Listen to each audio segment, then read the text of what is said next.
Grice. Guys, great morning. I meant to say great morning so far with Paul Kenny. Let's get back to the line. It says, sure. Ask the mechanic. Morning. All right, Clarence, thanks for calling. What's your question?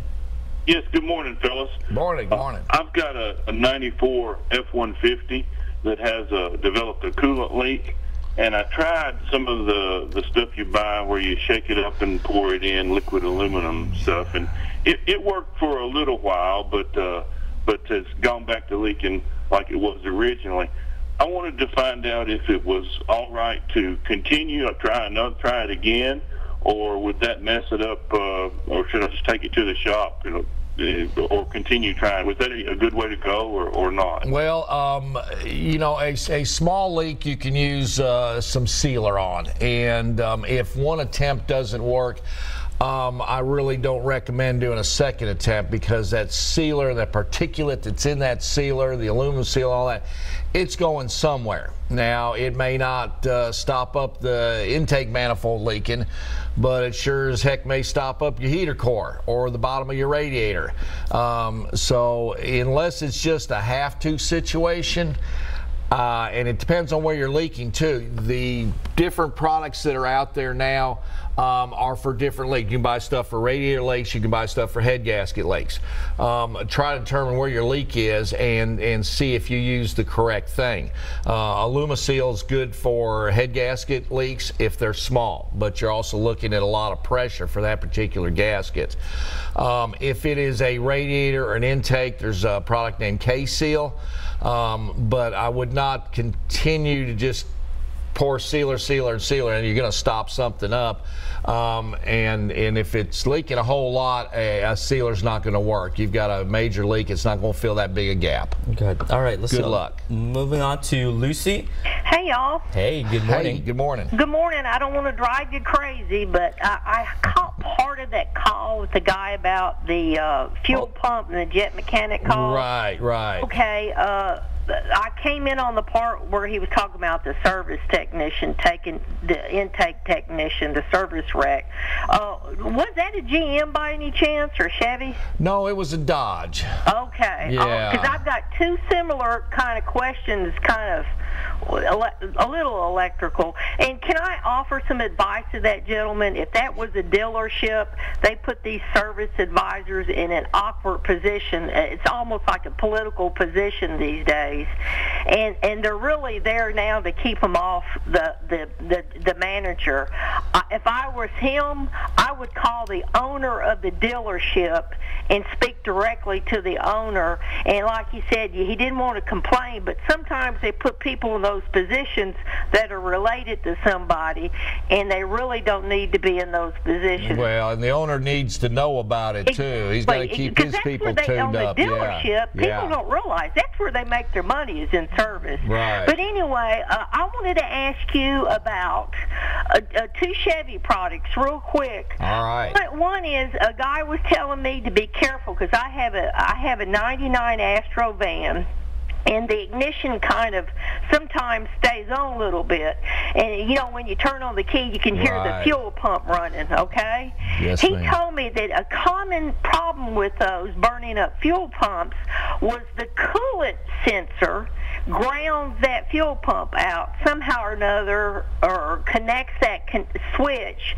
And even though you think you got the key off, if you don't have the key off, or if the fuel sensor, if the temperature sensor goes bad, it could keep that fuel pump running all the time and burn out the fuel pump. So first question, is that true? Well, in a way, yes. As odd as it sounds, the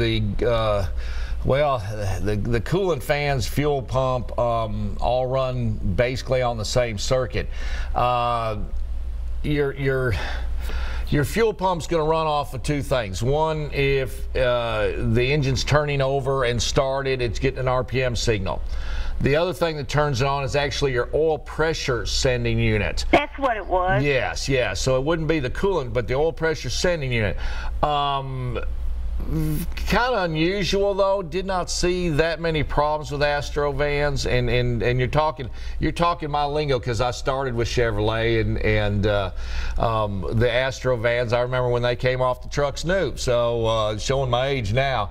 But yeah, good heads up on that is if you're hearing that pump run, you don't have the key turned off all the way. But it's same thing with your radio. So if your radio's off, your power to your fuel pump should be off as well. Okay, that's a good way to tell. I always listen because it makes a loud noise. You know the characteristic of that fuel pump. Right, I always listen for it, and the first time I noticed it, I'm like, that fuel pump's still running. Why? Well, that's good. You save yourself money when you're listening and you're paying attention to your vehicle, and that's good advice for everybody out there listening. My wife would tells people that same thing every day.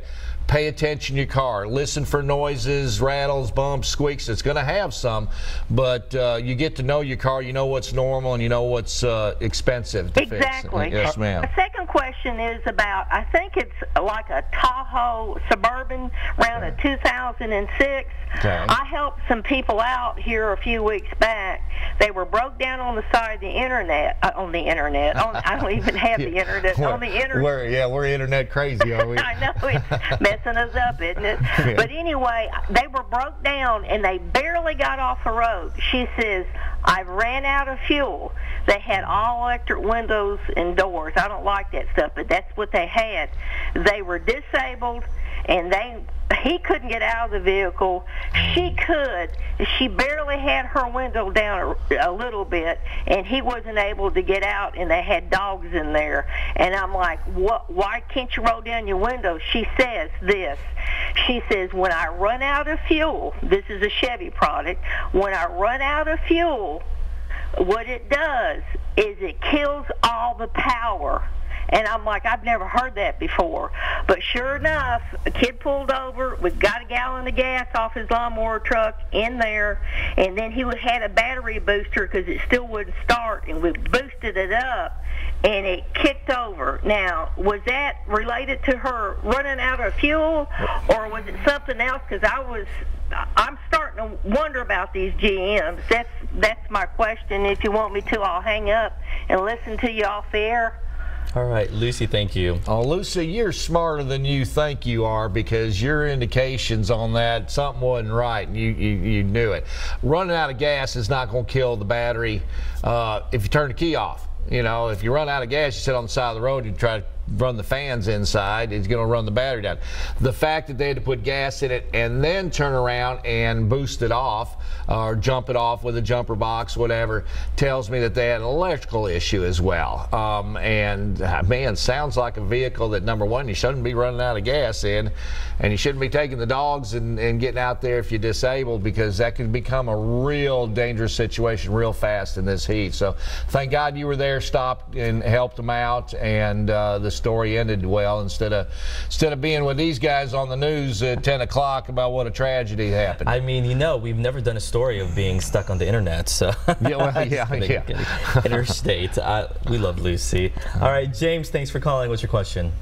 Yes, sir. I've got a 2000 Ford Windstar, and the air conditioner comes on, and it does it randomly. It's freoned up good. Okay.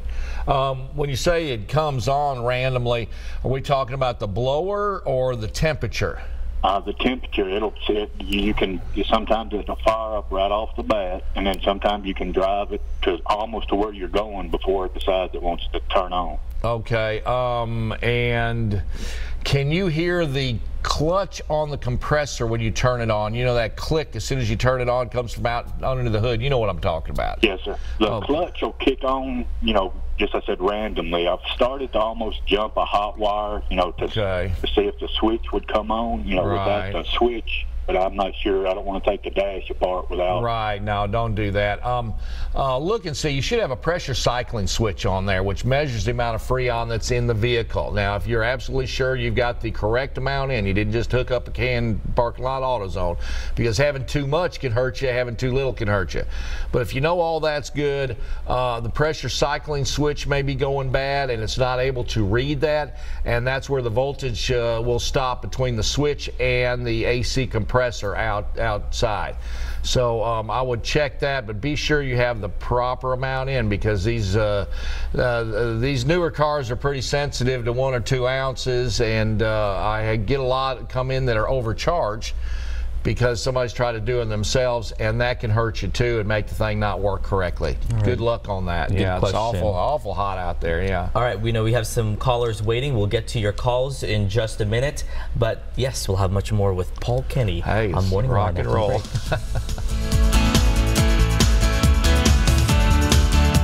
Life